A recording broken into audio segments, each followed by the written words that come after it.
시절부터 가난을 벗어나지 못하며 살았어요. 것 때문에 서러운 일도 참 많았죠.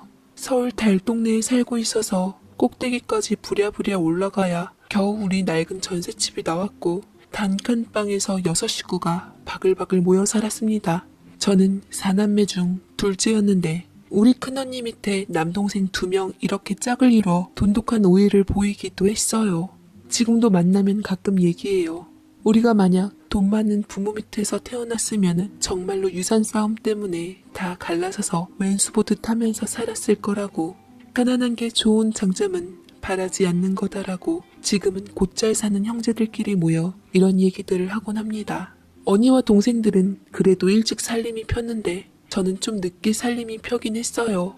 언니는 현재 골드미스긴 하지만 유부녀 부럽지 않는 행복한 삶을 누리고 있습니다. 9살이나 어린 연하랑 연애하며 제 인생 사는데 한때는 시집 못 간 언니가 걱정스럽기도 하고 무조건 결혼을 하는 게 맞다는 부모님의 세뇌로 인해 잠시 잘못 생각했지만 지금 보면 참으로 성공적인 인생이라 생각이 들더라고요. 언니는 고등학교 졸업하자마자 부동산 공인중개 자격증을 따서 실장으로 일하다 직접 차리면서 자수성가를 하게 되었고 동생들은 둘 다 상고를 나와서 대기업 생산직을 나란히 들어가선 어느 정도 밥벌이를 하게 되었습니다. 여자복도 나쁘지 않았던지 형제끼리 둘 다 제법 좀 살고 크게 어긋나지 않는 짝들을 데려와 누구보다 잘 살고 있더랬죠. 문제는 저였습니다. 저는 고등학교 졸업하고 회사 격리로 근무하다 우연히 친구 소개로 부수입을 벌 겸 어슬렁거리며 엑스트라 아르바이트를 했는데 그곳에서 같이 엑스트라 아르바이트를 하는 남자를 만나게 되었어요. 저는 고졸이었지만 그는 수도권에 있는 어느 대학을 나와서 군대 전역한 후 떠있는 시간에 잠시 아르바이트를 하고 있다고 소개했는데 첫인상은 아주 그만이었죠. 서글서글한 눈매에 오똑한 코, 치아 미백을 받았던지 유난히 하얗게 번뜩이는 치아, 피부가 까무잡잡해서 더 튀더라고요. 사람은 참 착하고 좋았습니다.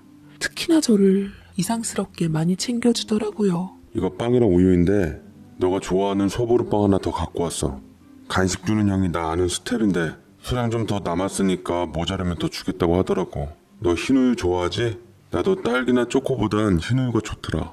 흰우유에 어울리는 건 뭐니뭐니 해도 카스테라인데 내 카스테라 더 줄까? 라며 먹을 것으로 들이대기 시작하는데 연애 걸음마도 못해본 생초보인 제가 보기에도 어수룩하니 제게 대시하는 것이 보여 어쩔까 하다가 사이 틀어지기 싫어 좋은 오빠 동생으로 보기로 했습니다. 허나 다들 그렇잖아요. 오빠가 아빠 된다고.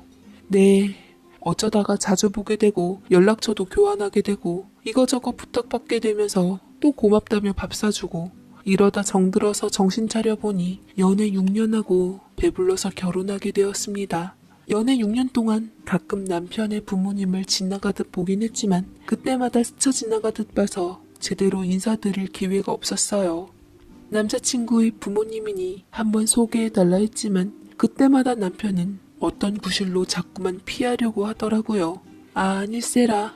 배불러서 결혼이 확정된 후 왜 남편이 그랬는 줄 알게 됐습니다. 시부모님의 인성은 갑질의 최고봉을 달리셨던 거죠. 아직도 상견례에서 악몽 같던 기억이 떨쳐지질 않네요. 시부모님 두 분 다 보통 난분들이 아니셨습니다. 게다가 더 그랬던 건 때리는 시어머니보다 말리는 시누이가 더 밉다고. 아니 말리는 손익 형님이 더 밉다고. 지금 돌이켜봐도 상견례 때 대단한 활약을 했더랬죠. 시아버지가 다리 꼬며 말씀하더이다. 내가 우리 아들 키우느라 돈 얼마나 든 줄이나 알아? 너는 고졸이지만 우리 아들은 그래도 수도권에 있는 대학물이라도 먹었다. 그 대학물 먹이느라 과외며 학원이며 대학 등록금까지 다 내주었으니 네가 빚지는 만큼 예단으로 돌려놓는 게 예의인 줄 안다만 그놈의 애만 아니었어도 내가 어렸을 적부터 여자 조심하라 그렇게 일렀거늘 녀석이 기어이 하며 그 자리에 뻘쭘하게 계신 부모님 들으란 듯 말씀하시는데 우리 부모님께서는 기가 막힌 듯 입술이며 얼굴이며 뒤틀려 계신 게 보였습니다. 비록 딸이 배불러 있을지언정 부모님의 뻗쳐나간 기세를 말릴 재량은 없었더랬죠. 예비 시아버지에 밀리지 않고 아버지는 딱 일어서며 저를 지그시 내리깔고 제 손을 잡아 끌었습니다. 가자. 더 이상 할 말 없다. 요새는 일부러 남편 없이 병원에서 애도 많이 가진다던데 너도 그냥 하늘에서 뚝 떨어진 애기 가진 셈 치거라. 지 안 사람도 못 지키는 덜 떨어진 애비 열 못지않게 잘 키워줄 테니 우리 딸은 아무 걱정 말고. 라며 지 부모 앞에서 어물쩡거리는 남편을 타겟으로 삼고 말씀을 하시는데 저 그날 진짜로 결혼 쪽나고 다신 남편을 못 보는 줄 알았습니다. 배부른 줄리엣과 기세에 눌린 로미오는 그날 어쩜 끝나는 게 맞았지만 로미오가 아버지 말에 발끈해 뒤늦게 각성하는 바람에 예비 시부모를 이기고 저와 결혼을 밀어붙였죠. 처음으로 보인 줏대있는 모습이었습니다. 네, 그치만 그 덕에 저 공무원 형님 부부 번듯한 33평 아파트 신혼집과 플러스 인테리어 비용까지 받았을 때 저는 꼭대기 달동네 전셋집보다 더 후줄근한 곰팡이 냄새나는 반지하 15평짜리에 들어가게 되었습니다. 어떤 분께서는 시댁한테 뭘 바라냐, 니들 집은 니들이 알아서 해야지 라고 하지만 그간 남편에게 돈 모을 기회 안 주시고 족족 타는 월급마다 시부모님들께서 다 관리하셔서 나중에 결혼할 때 집 한 채 해주겠다 하신 약속을 어기신 거라 더 속상했습니다. 심지어 그 돈으로 남편 대학 학자금 대출받은 것도 안 갚아주시고 본인들 꼬마 빌딩 투자하시는데 몽땅 써버리셨더라고요. 한 번 결혼 때문에 부모의 명을 어겼던 것으로 주눅든 어설픈 효자인 남편이었지만 제 달달볶음에 시부모님과 다시 맞짱을 뜨게 됐습니다. 우리도 형님처럼 번듯한 아파트 해달라고 말이죠. 만삭인 배를 부여잡고 남편과 매일 찾아가니 그나마 행여 임산부에게 무슨 일이 생길까 싶어 시아버지가 두 손 두 발 든 채 말씀하시더군요. 알았다. 그렇잖아도 당장 보태줄 돈이 없어 니들 반지하 가게 했지만 나중에 우리 병들고 힘들어지면 네 남편 숭피여기 꼬마 빌딩 챙겨줄 테니 이제 가서 몸조리 하거라. 그러다가 애 잘못되면 어쩌려고. 그깟 꼬마 빌딩이 뭐라고 그래. 암튼 가라 가. 대신 네 형이랑 형수에게는 비밀이다. 라고 말씀하셨고 저는 아버님이 말씀하신 요구를 다 수용할 테니 각서 하나만 써달라고 말씀드렸죠. 허나 아버님께서는 가족끼리 무슨 각서냐며 이리저리 요리조리 피하시는데 남편도 이쯤 하면 됐다 싶었는지 옆에서 그냥 부모님을 믿자고 절 달래더군요. 네, 불안하긴 했지만 그래도 시부모님인지라 믿기로 했습니다. 어르신들이 설마 자식들한테 뒤통수 칠까 싶어서요. 그것이 나중에 화가 될 줄은 몰랐지요. 어쨌거나 아무튼 꼬마 빌딩을 생각하니 당장 반지하 생활이 어렵긴 하더라도 든든하긴 하더라고요. 형님이 받아낸 구축 아파트 값보다 꼬마 빌딩은 훨씬 더 나가서 당장 고생이 버겁진 않았습니다. 허나 일단은 우리가 살 길을 마련해야 했고 저는 한참 청약바람이 불었을 때 청약에 모든 걸 걸게 되었습니다. 그 때문에 저는 애 둘을 더 낳았어요.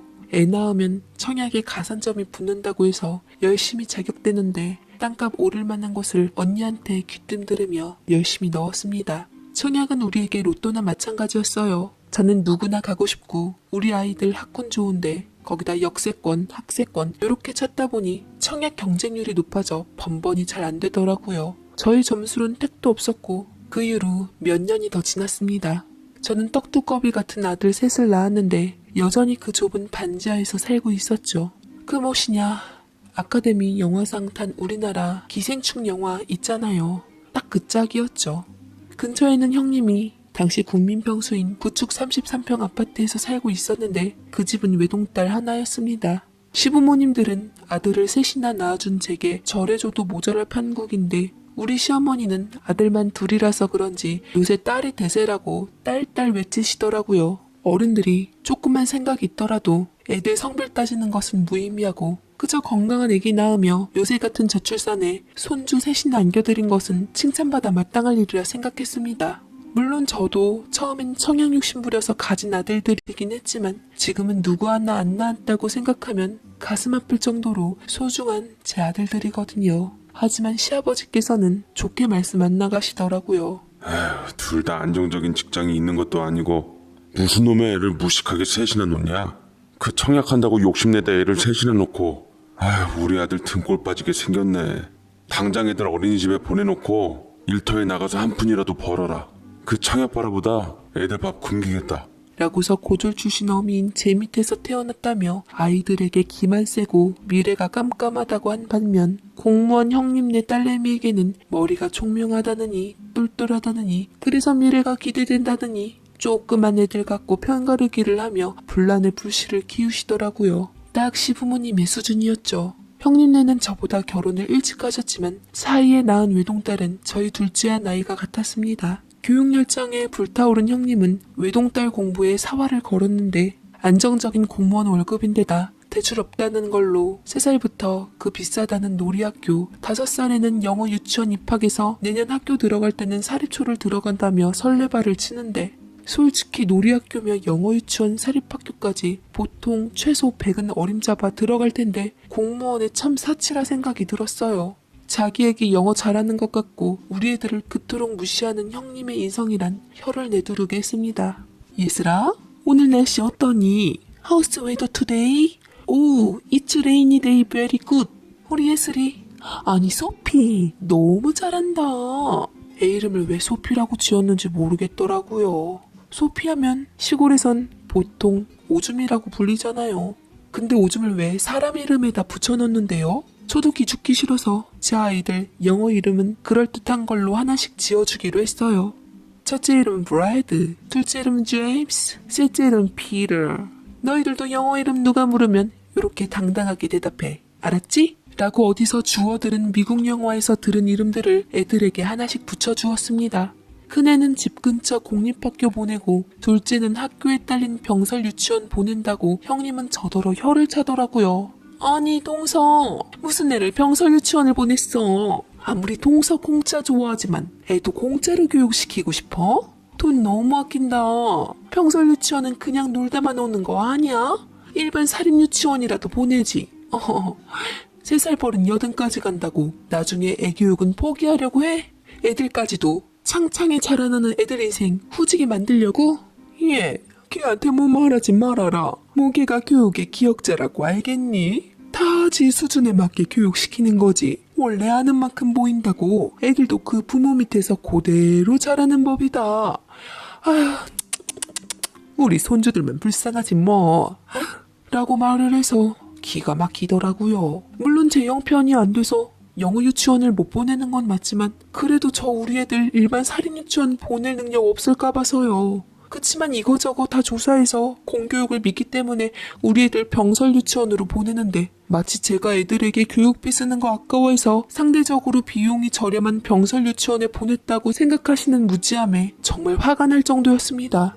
형님, 어머님, 정말 두 분 다 뭘 모르시네요. 제 나름대로의 교육 철학이 있기에 병설 유치원에 보내는 거예요. 왜 꼭 교육을 돈으로만 보세요? 요맘때쯤 아이들은 노는 것도 공부해요. 나중에 지긋지긋하게 책상에 앉아서 공부할 텐데 요 어린 나이 때부터 공부에 들들 복귀하고 싶지 않아요. 게다가 병설 유치원은요, 선생님들도 다 임용고시 보고 오신 분들이라 더 믿음직스러워요. 솔직히 영어 유치원은 영어만 배우러 다니는 거지 애들한테 꼭 필요한 누리과정 교육이나 거기 계신 한국인 선생님들도 유아교육과가 아니라 보통 보육교사 자격증 있으신 분들만 돌봐주시는 거잖아요. 뭐 그게 나쁘다는 건 아니지만 어쨌든 다 장단점이 있다고요. 솔직히 요만한 애들에게 영어가 중요하겠어요? 우리나라 교육부가 강조하는 누리과정이 중요하겠어요? 물론 영어 유치원 좋죠. 근데 병설 유치원도 좋아요. 교육기관마다 다 장단점이 있는 건데 돈으로만 교육질을 판단하시지 않으시면 좋겠네요, 진짜. 아휴, 라고 딱 정리해서 보내니 형님과 시어머니 씩씩거리며 둘이 짝짝꿍해서 이러쿵저러쿵 말씀하시는데 멍멍이 소리라 한 귀로 듣고 한 귀로 흘려버렸습니다. 그치만 좀 서럽긴 하더라고요. 이게 다 제가 대학을 못 가서 이런 편견을 주었다고 생각하니 참 우리 아들들은 가난하게 쩌들게 살고 싶지 않게 하고 싶었고 무시받지 않게 대학만큼은 꼭 보내야겠다는 생각이 들었습니다. 그래도 저희 살 집이 우선이긴 했습니다.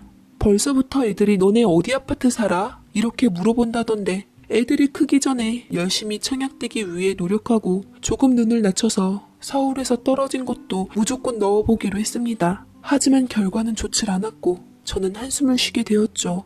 그때 저희 공인중개사를 운영하는 친언니가 단비 같은 소식을 전해주더라고요. 채란아, 너 혹시 괜찮으면 좋은 미분양 정보가 있는데 한번 모델하우스 가볼래? 너 미분양 물건 싫어하는 거 뻔히 아는데 여기는 대체 왜 미분양이 됐는지 모를 지역이더라. 곧 소문나면 투자자들 다 쓸어갈 것 같은데 너 한번 봐봐 라고 말을 하는데 청약에 거듭 실패 후 지쳤던 마음인지라 저는 거들떠도 보지 않았던 미분양 물건을 보기 위해 남편과 함께 갔고, 생각보다 잘 빠진 구조에 앞으로 줄리은 호재 소식과 더불어 저는 큰맘 먹고 이곳을 계약하기로 마음먹었습니다. 거기다 미분양이라서 그런지 여러모로 혜택이 좋더라고요. 대출도 많이 나오고 생각보다 조건이 괜찮아서 저는 투자 가치가 있을 거란 전문가 언니의 말과 그간 청약 물건을 본 달고 닦은 제 눈으로 언니한테 돈을 좀 빌려서 한 채를 더 과감하게 계약하게 되었어요. 간작은 남편은 버럭 놀라며 저를 말렸지만 저는 거들떠도 보지 않았습니다. 내가 어떻게 해서든 일해서 대출금 갚을 테니까 잠자코 당신은 가만히 있어. 어차피 뭐 아니면 도이고 언니도 부동산으로 이익 많이 본 사람이라 나한테 추천해준 걸 거야. 안 되면 그냥 넘기면 되니까 일단 한번 질러보는 거야. 라며 저는 계약을 덥석 해버리고 말았고, 마음이 가벼우면서도 무거운, 그래도 가벼운 부동산 쇼핑이었습니다. 저희 언니 역시 매물이 아까웠다고 생각했는지 무려 3채나 더 구매를 했는데 지금 돌이켜보면 언니가 금손이다 싶었어요. 하지만 저는 달달이 나가는 대출금 때문에 어린 아들들을 놓고 눈 딱 감고 일을 진행해야만 했고, 그 이후 공교롭게도 떨어지는 집값 때문에 주변 사람들의 원망을 들으며 모진 구박을 당해야만 했습니다. 그 지아파트 하나 마련하면 될 것을 뭘 그렇게 욕심부려서 한 채를 더 샀어? 아무리 못 배우기로서니 어떻게 미련하게 한 치 앞을 못 내려봐? 앞으로 집값 더 떨어질 거는 관망이 많은데 겁도 없이 대출을 써서 아파트를 더 사? 사람 잘못 들어오면 집안 망하는 거 한순간이다. 이래서 부인을 잘 들어야 하는 법이야. 라고 하는데 그 뒤에서 형님은 사악한 미소를 지으며 한쪽 입꼬리를 올리곤 저를 비웃었죠.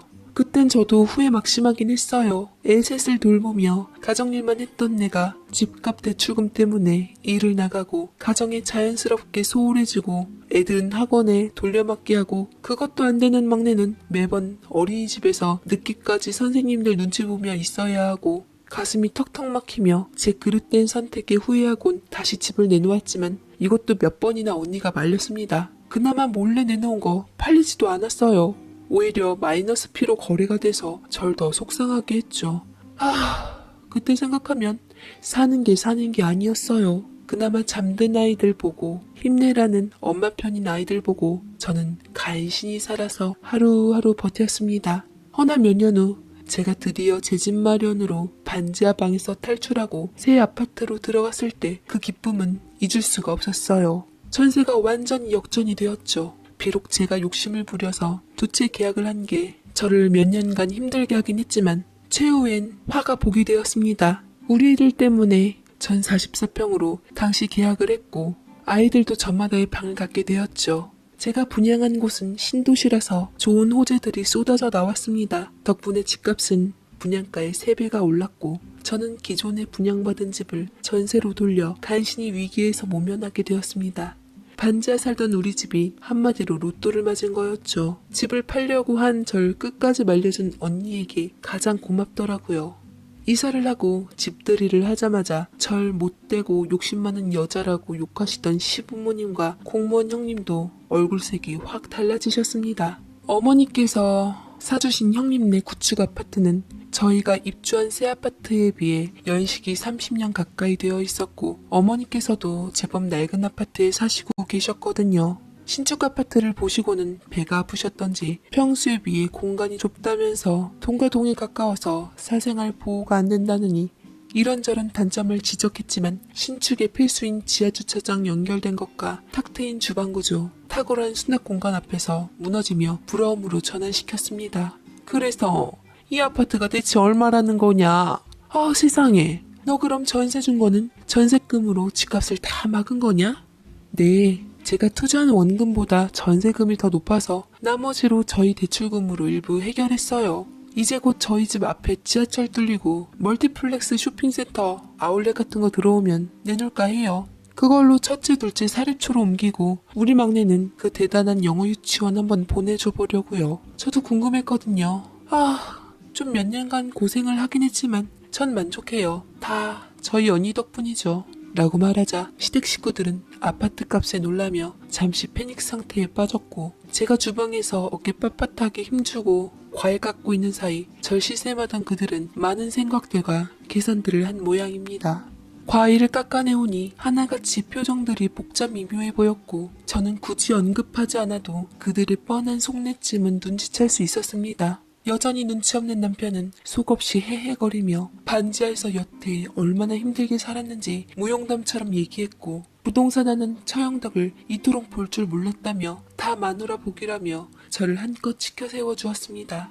속으로 잘한다 잘한다 우리 신랑하며 더욱더 콧대를 높이고는 우리 아들도 사립초 갈 준비를 한다며 짐짓 모르는 척 형님에게 조언을 구했죠. 형님 표정도 꽤나 좋질 않았고 정보조차 주기 싫었던지 결국 집에 일이 있다며 급하게 저희 집을 나가더라고요.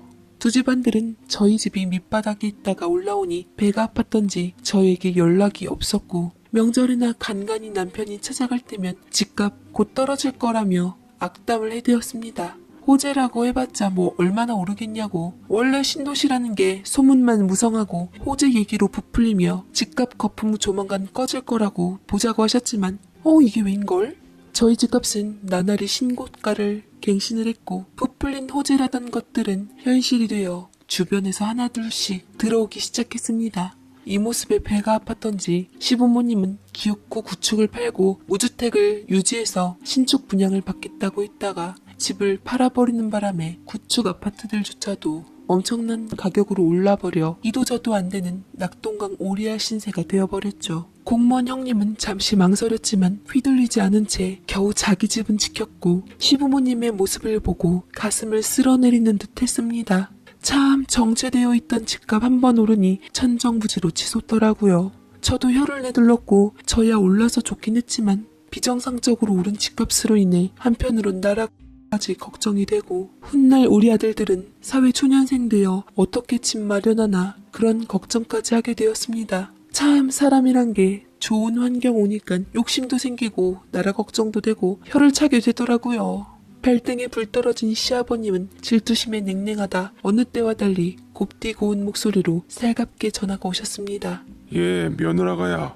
우리 채란이 집에 있었구나. 네 시어머니와 함께 근처 왔다가 네 집 좀 들릴까 하는데 어떻겠냐. 손주 엄마인 제게 늘 야, 너, 그 물건 이렇게 불렀던 말씀으로 반지하라며 곰팡이 때문에 너희 집엔 도저히 못 오시겠다는 분들께서 다정하게 며느라가야 채란아 제 이름까지 친절하게 불러주시길래 기꺼이 저희 집으로 오라고 했습니다. 시부모님께서는 뭔가 작심하신 듯 저희 집에 생전 보도 못한 큰 과일 바구니와 화분을 사오셨고 마치 부동산 임장이라도 온 듯 하시더라고요. 볼일 다 보신 듯 광고에 나올 법한 여자라서 행복해요 라는 11자 주방 세라믹 식탁 위에 앉으시며 화이트 인테리어에 껌뻑 죽은 듯 실실 입가에 미소 지으시고 커피 머신에서 내린 커피를 우아하게 드셨습니다. 하며 시부모님 서로 눈치 보시다 합의된 듯 살살 달래가며 비굴하게 본색을 드러내시더군요. 예, 며느라가야. 그러지 말고 너 우리한테 너 전세 준 아파트 그 아파트 우리가 그거 전세금 빼주고 우리가 들어가 살면 안 되겠냐. 우리가 사실 무주택자잖냐. 집을 파니 구축도 끝없이 오르고 신축가자니 분양가도 비싸고 어디서 돈 마련할 데도 없어서 아주 속이 다 들어간다. 솔직히 나도 염치가 있어서 너한테 아쉬운 소리 하기가 좀 그런데 그래도 살 길이 빡빡하니 이리 부탁할 수밖에 없구나. 가족 좋다는 게 뭐냐. 어려울 때 서로 돕고 사는 게 이치 아니겠냐. 라고 시아버지께서 말씀하시고 시어머니가 곁에서 거드는데 두 분의 표정은 반짝반짝하며 절실해 보였습니다. 저희 사놓은 아파트가 마지막 희망인 듯 보였죠. 곁에 있는 남편까지 입방정을 떨며 여보 여보 하며 아파트 한 채가 떨어지길 간절히 입 벌려 바라고 있는데 미안하지만 순순히 그렇게 내줄 생각은 없었습니다. 시부모님이 갖고 계신 꼬마 빌딩, 남편이 벌어다 준 월급 야금야금 빼앗아가서 억척스럽게 투자하고 입 싹 씻은 그 꼬마 빌딩을 이 기회에 우리가 잡숴야겠다 싶더군요. 절호의 찬스였습니다. 제 아파트가 타겟으로 된 이상 기꺼이 내주지 않아도 어떻게 해서든 집어삼킬 것이 뻔했고 이미 저는 전세금만으로도 투자금을 회수했으니 대출금을 다 갚고도 남을 돈에 한을 꼬마 빌딩으로 해결보고자 했습니다. 시부모님 꼬마 빌딩으로 새 받아먹기 위해서라도 절대 그걸 안 굴리고 저희 집을 노렸다는 것을 평소 성정으로 누구보다 잘 알고 있기에 저도 그에 맞게 해주기로 했죠. 아버님, 어머님, 그럼 이렇게 하죠. 사실 저희 대출금도 꽤 많이 남았고 대출이자랑 원금 갚으려면 한참이에요. 지금 저희 아파트값 얼마 하시는 줄 잘 아시죠? 앞으로 호재들이 많아서 더 오를 일들만 남았어요. 그 아파트를 지금 전세값으로 드릴 테니 대신 저희에게 아버님께서 후에 넘겨주신다던 그 꼬마 빌딩 지금 저희에게 주세요. 대출은 못 갚을지언정 대출 이자라도 꾸역꾸역 메꾸려면 그 수밖에 없어요. 어차피 저희에게 주신다고 약속한 꼬마 빌딩인데 지금으로선 오히려 더 비싼 아파트 업어가시는 거잖아요. 제가 해드릴 수 있는 부분은 해드리고 아버님께서 해주실 수 있는 부분은 해주시면 서로 좋은 거 아니겠어요? 한마디로 줄 건 주고 받을 건 받겠다라는 말로 받겠다라는 말을 듣기 좋은 말로 포장해서 속내를 비췄더니 아버님 표정이 갑자기 어두워지기 시작했습니다. 어머니도 우물쭈물하기 시작하고 뭔가 꼬마 빌딩에 대해서 하실 말씀이 있으신 듯 아버님의 옆구리를 쿡쿡 찌르며 곁눈질을 하는데 시아버지가 갑자기 찬물 한 컵을 쭉 들이키더니만 이제껏 숨겨왔던 무시무시한 진실을 뱉으셨습니다. 사실은 말이다. 그 꼬마 빌딩 네 큰형네에게 어쩔 수 없이 주게 되었다. 우리는 이미 손 뗐고 네 형 사업 때문에 어쩔 수 없이 급한 불 끄느라 그렇게 됐다. 내가 얘기 잘해볼 테니 그쪽 가서 받는 게 좋을 것 같구나. 오 세상에 맙소사. 이게 웬 황당하고 별들이 추락하는 말이랍니까? 제 마음도 함께 추락하며 뒤통수를 세차게 얻어맞은 것만 같았습니다. 띠용띠용하고 눈앞이 깜깜해지며 귓가가 멍해져 오더라고요. 남편이 놀라며 제 대신 받아쳤습니다. 그게 무슨 말이세요, 아버지? 그 꼬마 빌딩 저 주시기로 하신 거잖아요. 근데 왜 그걸 형한테 줘요? 형이 공무원인데 무슨 사업을 해요? 이미 형한테 넘어가 버렸다면서 아버지가 말씀해 주시면 다시 저희에게로 올 수 있는 거예요? 라며 버벙했지만 제가 하고 싶은 말들을 사이다처럼 쏟아내니 시부모님은 아들을 눈치 없다며 힘껏 야리시고 옆구리를 꼬집었고 남편의 외마디 비명이 저희 집 전체를 쩌렁쩌렁하게 울렸습니다. 부부는 일심동체 제가 바로 받았죠. 방금 그이가 한 말 저도 궁금하네요. 다 어떻게 된 건지 말씀해 주세요. 꼬마 빌딩에 관해 저희 들을 권리는 있잖아요? 라고 말하자 시아버지가 또 한 번 벌컥벌컥 들이키고 옷소매로 입을 훔치신 뒤 기어 들어가는 목소리로 말씀하시더군요. 네 큰아주버님 대기업 나와서 사업에 잘 나가는 친구가 있는데 전부터 같이 동업하자는 제의를 했던 모양이야. 이제와 하는 말이지만 너희 형님인 예슬애미가 너희 잘 되고 나서부터 커가는 예슬이 교육비도 그렇고 돈 때문에 우리 아들 들들 볶았던지 끝내는 공무원 그만두고 돈 벌 궁리를 하더구나. 그 친구랑 함께 사업을 했는데 첫 사업이라 생각만큼 잘 안 되었던지 크게 수업료 냈다 치고 쫄딱 망했는데 문제는 살고 있는 구축 아파트를 담보로 삼아 퇴직금과 함께 몽땅 날리고도 빚이 몇 억이 남았단다. 당장 길거리에 나앉게 되어서 우리한테 꼬마 빌딩이라도 부탁한다면 온 가족이 엎드려 절하고 빌어서 내 아들이고 며느리고 괘씸하지만 죄 없는 어린 예슬이 그거 하나 보고 내줄 수밖에 없었다. 너도 생각해봐라. 자식 많으니 알 것 아니냐. 네 아들 하나라도 잘못되어서 가진 재산 도와달라 하면 안 도와줄 수 있나. 그 꼬마 빌딩만 있었더라도 너한테 이렇게까지 아쉬운 소리는 안 했을 거다. 아휴 내 팔자야. 내가 늙은막에 이리 고생할 줄은 몰랐다. 그러니까 뭘 하시든 꼬마 빌딩 소유권에 처음부터 저희 생각은 눈꽃만치도 생각 안 하셨다는 거네요. 그쵸? 아주버님 빚 아니었으면 결국은 아버님 노후 자금이나 다른 용도로 쓰셨다는 거잖아요. 그쵸? 라고 재차 확인하자 시아버지는 얼굴이 뻘겋게 달아오른 채 말을 아다다 하셨고 시어머니는 여전히 감정에 호소하시며 며느리 한 번만 살려달라고 두 손으로 싹싹 빌고 제게 엎드려 절할 기세로 아파트 내어달라며 그게 마지막 동아줄이 아니라 목숨줄이라고 제발 살려달라고 제게 애원했습니다. 너무 뻔뻔하더라고요. 이럴 줄 알았으면 확실하게 어떻게 해서든 그때 각서를 받아야 했는데 어물쩍 넘어갔을 때부터 이런 결말을 예상했어야 했는데 꼬마 빌딩은 큰형님 내주고 당장 욕심에 집 팔고 들어갈 데 없으니 우리 아파트 내어달라는 시부모님은 참으로 구차하게 짝이 없었습니다. 이번에는 어벙이 남편도 정신이 번쩍 들었던지 부모라면 꿈뻑 죽던 양반도 한번 제대로 돌아지 부모님에게 악을 쓰며 내쫓아버렸고 자책감과 후유증을 제 어깨에 기대어 오열하고 풀었습니다. 그 이후로도 저희 아파트에 대한 미련을 못 버리시고 시부모님께선 계속 찾아왔고 가실 곳이 없으시다며 아예 이제는 우리 집에서 못 나가신다고 아파트 내어줄 때까진 절대로 물러서지 않겠다며 생떼를 쓰시곤 뒤로 누우셨습니다.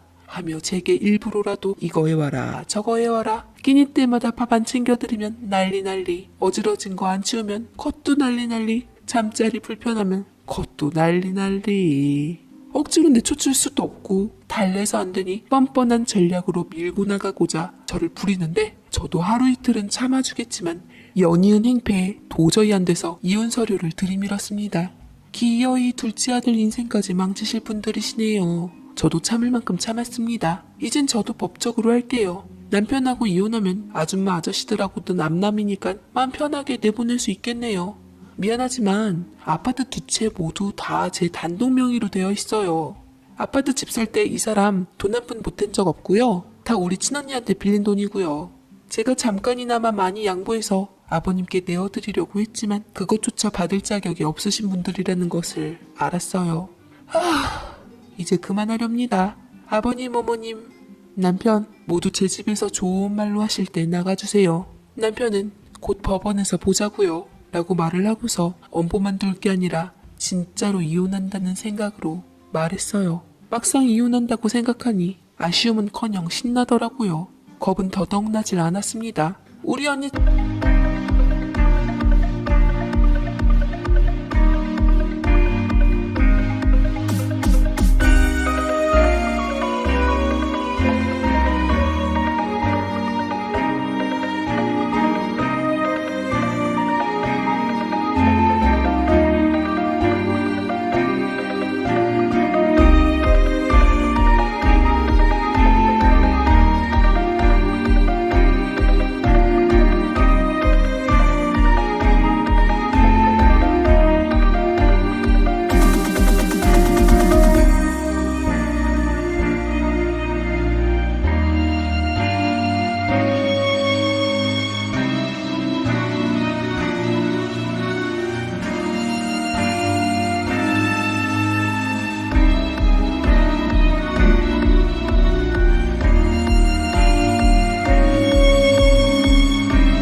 처럼 돌싱으로 가서 9살 연하인 멋진 남자친구도 마음껏 사귀고 난 더군다나 애들도 있으니 오히려 재산 갖고 시댁 남편 거리낄 것 없이 세상 살만 나겠다 싶었습니다.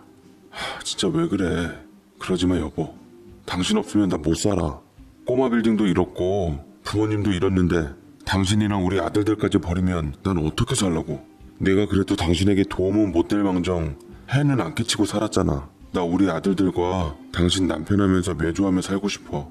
사업이며 뭐며 아무것도 안 하고 조용히 당신이 원하는 대로 월급 따박따박 받으며 살 테니까 나 버리지 마 여보. 이렇듯 남편은 제 다리를 붙잡고 매달렸고 서당계 3년이면 풍어를 읊는다고 어디부터야 잘 살아갈지 판단한 남편은 갖고 있던 지나친 효심을 지려밟고 제 치마폭을 선택했습니다. 아들들은 당연히 제 편들이었고요. 생각해보니 남편의 말이 틀린 건 또 하나 없어서 야멸찬 시부모님으로 인해 우리가 갈라서는 건 영 아닌 것 같아 애들을 생각해 마음을 고쳐먹기로 했습니다.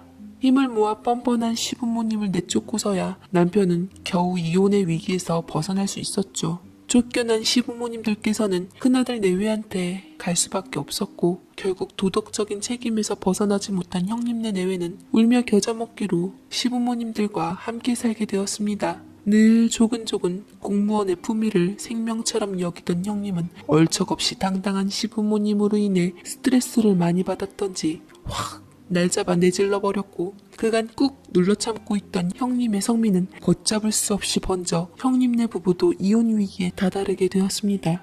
시부모님들은 결국 등살에 나와서 구축 아파트 판돈으로 죽어도 빌라는 못 가겠다고 버티셔서 저기 어둠의 지방에 있는 아파트로 결국 이사 가시게 되었습니다. 아들들 내외하고는 제대로 거리가 있게 살게 되었네요. 그래도 그 결정 덕분에 두 아들을 잃지는 않았지요. 대신 아직까지도 저와 형님한테 독한 인간들이라는 앙칼진 카랑카랑한 목소리가 들리는 것 같습니다. 아휴, 그놈의 꼬마 빌딩이 뭐길래. 시간이 좀 흐르자 저는 남편에게 오죽 형님이 급하셨으면 그랬겠냐고 했지만 여전히 남편은 자신이 평생 가져다준 월급 통장으로 만든 꼬마 빌딩을 날려버린 형이 원망스러웠던지 꽁하며 보지도 않았고 아주버님과 형님도 가족끼리 뭐 그러냐며 대수롭지 않게 미안한 감정도 전혀 없이 나오니 남편은 형하고도 보지 않게 되었습니다. 참 재산이 뭔지 잘못했으면 사과라도 하면 얼마나 좋아요. 형님은 중간에 아주버님과 저희 신랑 형제들 싸움을 오히려 부추기고 있더라고요. 이유는 외동딸 예슬이가 돈 때문에 사립초에서 공립초로 전학 가게 되고 사립초에 보내는 우리 애들 보고 있으면 배 아프고 질투나서였던 것 같습니다. 그 좋다던 사립초에 전학 온 아이들은 도리어 전에 학교 친구들이 보고 싶다고 얘기해서 조만간 다시 원래 다니던 공립학교로 전학 갈 것 같긴 한데 하기사 강제로 전학 가는 것과 의지대로 전학 가는 것은 기분이 다르긴 하겠지만요. 돈 욕심 부려 남편에게 돈돈거리는 형님이나 멀쩡히 다니던 공무원 직장 때려치고 사업한 아주버님이나 중간에 부모님께서 욕심 버리시고 역할만 딱 중심을 잡았더라면 좋았을걸. 그런 부모 형제 의절하지도 않았을 텐데 아쉬움이 있네요. 남편도 가족인 부모 형제를 잃었으니 그 속이 말이 아닐 거예요. 저는 여전히 남편을 설득하며 마음이 돌아서길 바라고 있습니다. 왜냐면 우리 아들들이 행여 배울까 싶어 걱정이 들어서 저는 이 다음에 아무것도 바라지 않게 다 사회사업으로 기부할 생각도 하고 있네요.